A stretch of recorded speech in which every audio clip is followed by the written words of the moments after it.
Hello everyone, I'm Dr. Han Phan. In this video, I'm going to show you how to handle errors and exception in Python. Sometimes you want to catch errors instead of letting the program crash. You want to catch an error such as find not found or division by zero.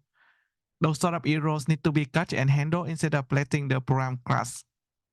In this case, I'm trying to make sure that the input from the user is actually a number. I can try to do that.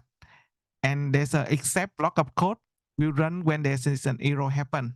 When the user doesn't enter a number and I couldn't convert into an integers, I will tell the user that there's an error in entering number. This else block runs when there is no error, where I start using the number has been converted correctly. The finally block is always run in both situations when there's an error and when there's no error. Sometimes I can raise the exception before it happens. For example, in this case, I'm asking the user to enter two numbers, A and B.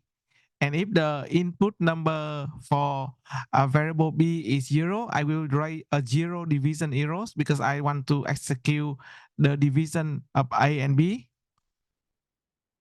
When I have the zero division errors, but I also can have the value error when the user doesn't enter a number. So then I can catch multiple exception by having multiple block of code for multiple except value error and except zero division error. I also have the else here when there's no error happening and I start executing the calculation that I want. That's it for today's video. Thank you very much for watching. See you in the next one. Goodbye.